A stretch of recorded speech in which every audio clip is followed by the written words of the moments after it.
Shalom a você, a paz esteja contigo. Essa segunda parte da nossa série, Os Pilares da Nossa Fé. Hoje vamos estudar as origens hebraicas da nossa fé. Muitas pessoas buscam uma referência na qual se apoiarem para sustentar aquilo que creem. Bem, as Escrituras são o nosso credo, nosso único livro como regra de fé. E por isso nós temos que conhecê-la. E no momento em que muitos estão descrendo das Escrituras, nós devemos se firmar ainda mais nos Sagrados Escritos. Nós vamos analisar hoje quais são os princípios que os escritos dos profetas, dos patriarcas nos deixaram. Nós estamos falando do povo hebreu, que sempre deteve os homens e o conhecimento do Deus verdadeiro, o eterno. E nós precisamos entender que a linhagem desse povo corresponde à linhagem daqueles que receberam uma bênção do patriarca Noé. Os descendentes de Sem são Arfaxade, 500 anos que Sem viveu, depois que gerou Arfaxade, e gerou filhos e filhas, e viveu Selá, depois que gerou a Éber. 403 anos gerou filhos e filhas. Note, Éber é de onde se deriva o nome hebreu, hebraico. E estas são as gerações de Terá. Terá gerou Abraão, a Naor e a Arã, e Arã gerou a Ló. Então, o Eterno tem nessa sucessão de homens o seu conhecimento preservado. E Abraão se destaca dentre todos esses patriarcas. Romanos 4,11 diz que ele recebeu o sinal da circuncisão, selo da justiça da fé, quando estava na incircuncisão, para que fosse o pai de todos que creem, estando eles também na incircuncisão, a fim de que também a justiça lhe seja imputada. Note, Abraão foi considerado o pai da fé quando ainda não tinha cumprido as exigências, as ordenanças do Eterno, porque ele primeiro confiou, e o Eterno conhecia o seu coração e sabia que ele iria executar.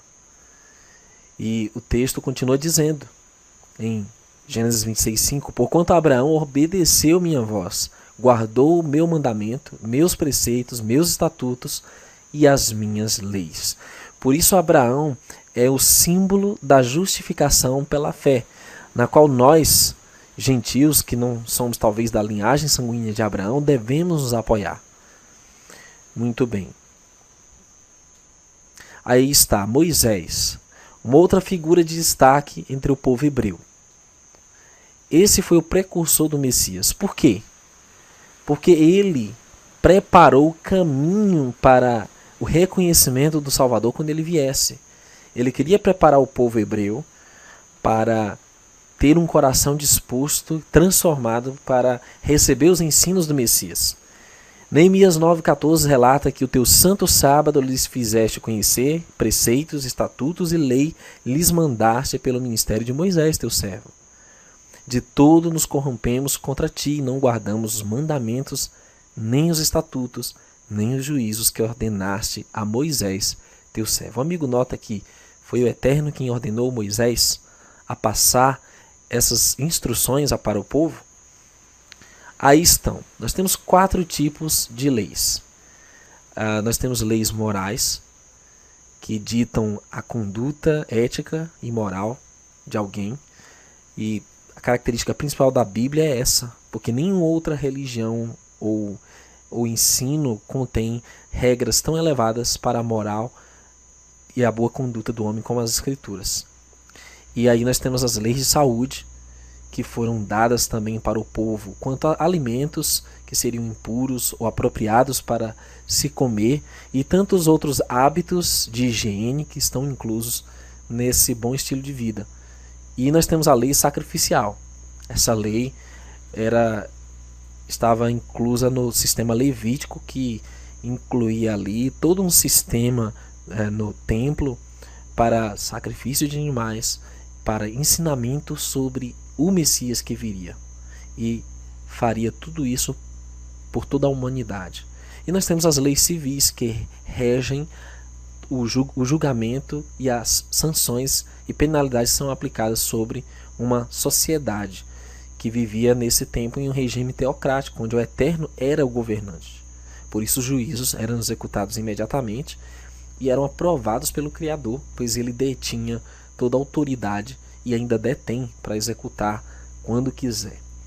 Muito bem.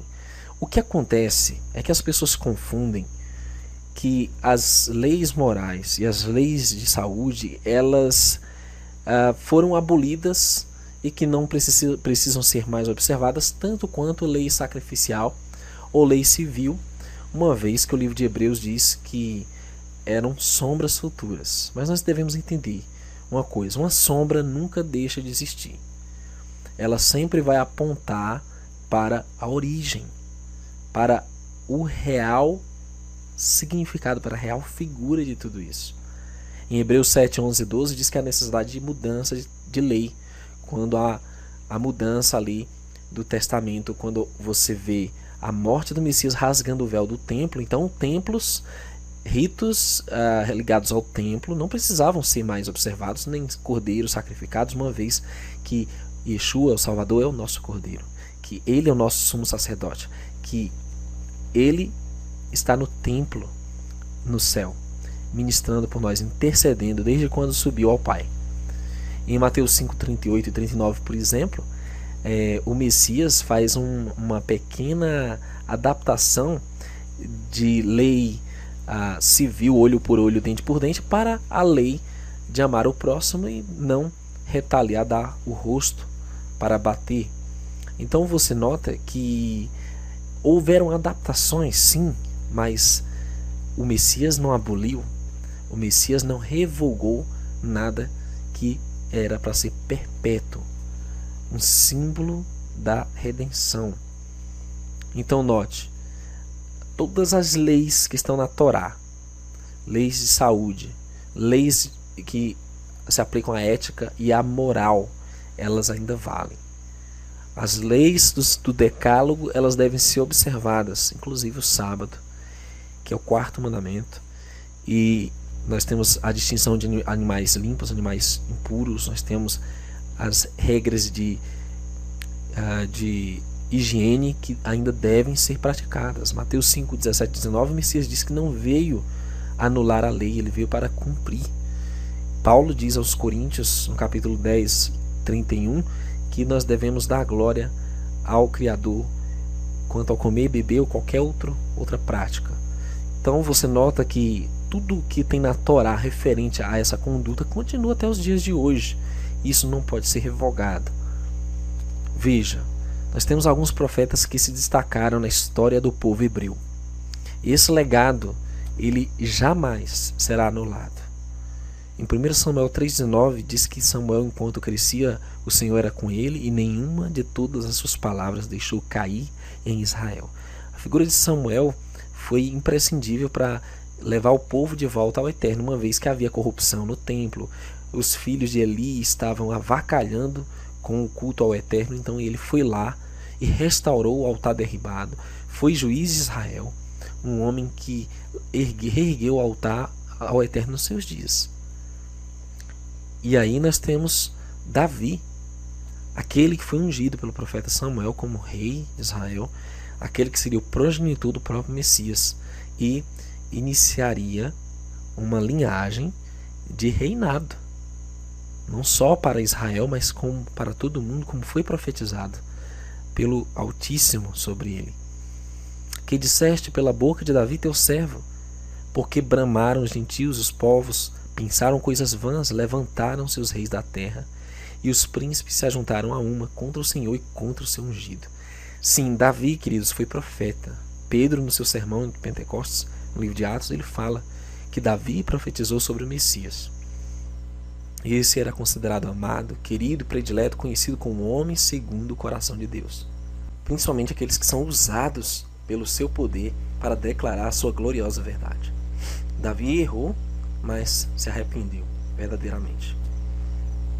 Isaías, outro profeta, cujo nome representa o Eterno é salvação.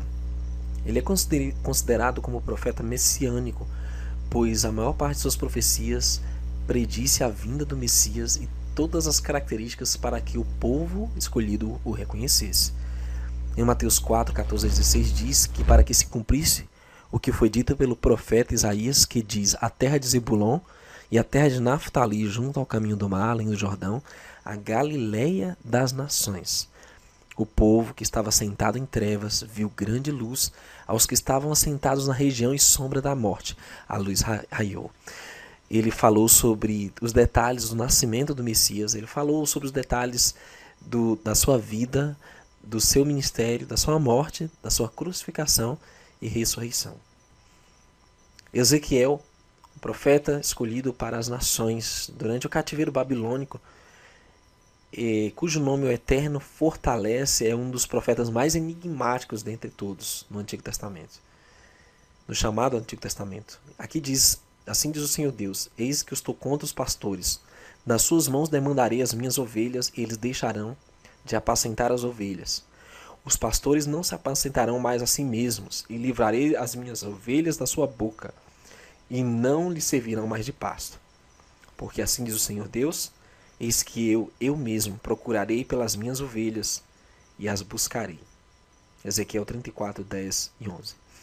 A maioria desses profetas falaram para o nosso tempo e são tão válidos hoje como eram no momento em que receberam as revelações. O profeta Jeremias, cujo nome representa o Eterno Exaltado, foi o profeta que anunciou o cativeiro para Jerusalém. Esse profeta foi muito perseguido e maltratado pelo seu próprio povo, mas ele honrou a sua chamada, levando as severas repreensões do Altíssimo àquele povo impenitente e coração duro. Em Jeremias 25:12 diz: acontecerá, porém, que quando se cumprirem os 70 anos, visitarei o rei de Babilônia, e esta nação, diz o Senhor, castigando a sua iniquidade, e a terra dos caldeus farei deles ruínas perpétuas. Jeremias 25:12. Ele profetizou a queda de Babilônia, aquela Babilônia na época do cativeiro de Jerusalém, o cativeiro de Judá. Ele profetizou sua queda, sua ruína para sempre. E assim se cumpriu. Os medos e persas derrotaram os babilônicos.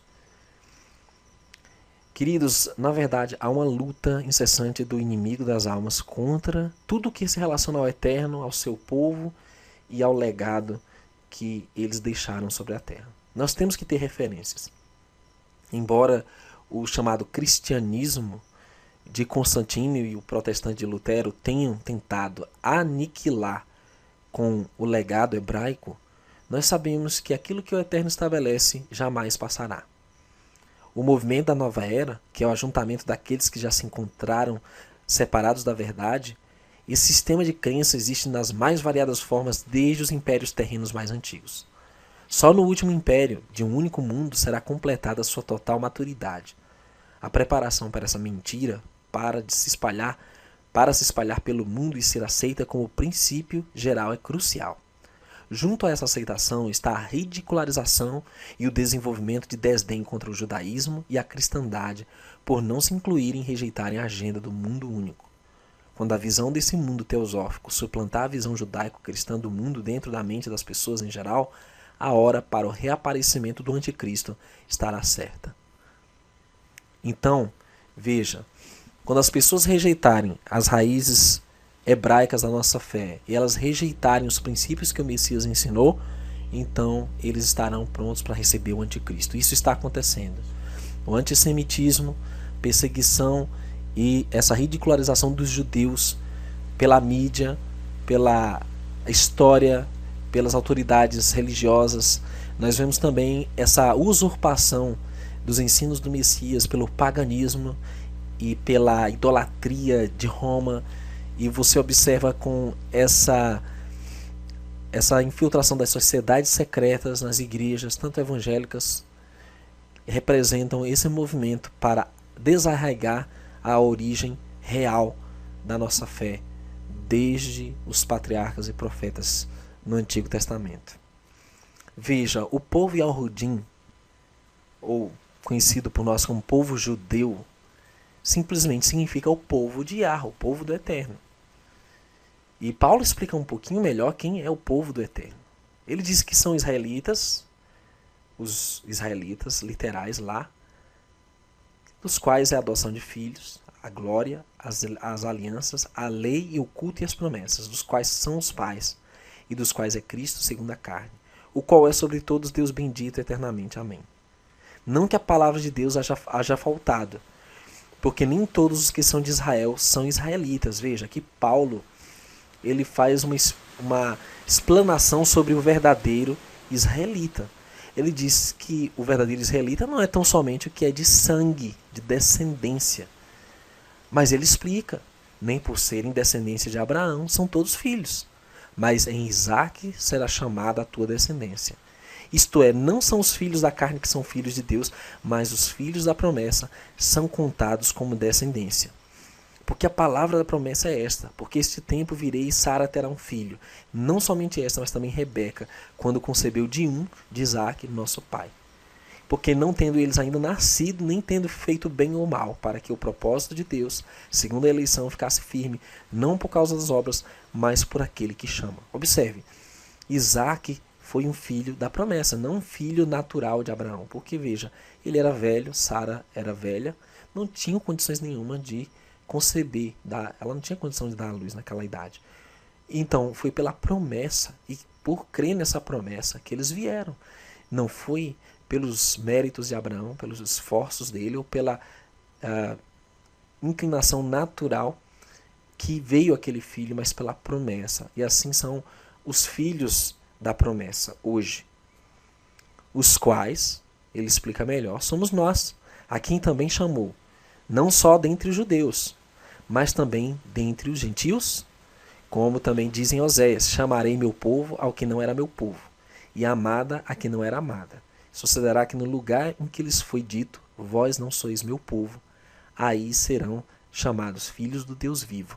Também Isaías clama acerca de Israel: ainda que o número dos filhos de Israel seja como a areia do mar, o remanescente é que será salvo. Então veja, querido, nós devemos incluir a esse povo, o povo Yahudim, os descendentes do Israel literal, né, de Abraão, de Isaque e Jacó. Nós devemos incluir a esse povo e não a uma nova corrente filosófica ou religiosa, não a uma nova denominação que surge de repente depois dos discípulos, por exemplo, em Roma, ou na Europa protestante, ou seja lá onde foi no Novo Mundo.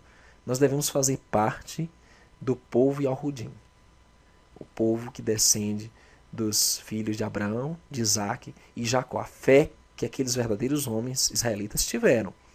Lógico que nós não vamos compactuar com os erros daqueles que são da descendência deles, que não tem nada do eterno, apenas professam uma religião formal, mas nós vamos manifestar as obras de Abraão, a obediência, e jamais iniciar qualquer nova religião ou qualquer outro segmento que não tenha nada como referência do povo do eterno, do que estava na chamada antiga aliança ou do que fazia parte ali das raízes hebraicas que nós recebemos nas escrituras. O verdadeiro israelita remanescente. Você lembra que nós lemos que é o remanescente que será salvo? Portanto, não basta apenas se dizer israelita ou fazer parte do israelita, é necessário ser um israelita remanescente. E o Apocalipse 12:17 dá as características que o dragão Satanás está irado contra a mulher. Mulher em profecia é igreja. Paulo diz em Efésios 5 que assim como o marido é o cabeça da mulher, assim o Messias é da igreja, o cabeça da igreja. Portanto, a mulher é o povo e ele vai fazer guerra a um remanescente da sua semente. Ou seja, é uma pequena porcentagem desse povo que escapa. E aqui diz, são os que guardam os mandamentos do Eterno e têm o testemunho de Yahushua, ou do Messias, o Salvador. Aí você vê em Apocalipse 12:17 que a batalha final será contra um povo que descende da mulher, que é quem? Israel. A mulher que foi tomada por esposa do Eterno. E todos aqueles que espiritualmente se associam a eles com as mesmas obras, a mesma fé. Ok? E não adianta querer fugir desse legado, dessas referências que nós temos. Nós temos que crer nos profetas e crer na lei do Eterno. E isso é característica daqueles que são remanescentes e têm o testemunho do Messias. Ou seja, eles creem no Messias, creem nos evangelhos, creem em todas as epístolas e cartas dos seus apóstolos. Bom, queridos, que o Eterno possa te abençoar, para que você se una espiritualmente a esse legado, a essa referência que nós temos. Você viu que o Eterno tem deixado esses pilares para que nós nos identifiquemos com a verdade. Ele começa desde o Éden, continua com os patriarcas e profetas hebreus, e aí ele conclui isso com os apóstolos, que veremos em um próximo vídeo. Que o Eterno te abençoe, seja Israel um vencedor. Que a graça e a paz do Eterno esteja contigo. Até o próximo vídeo.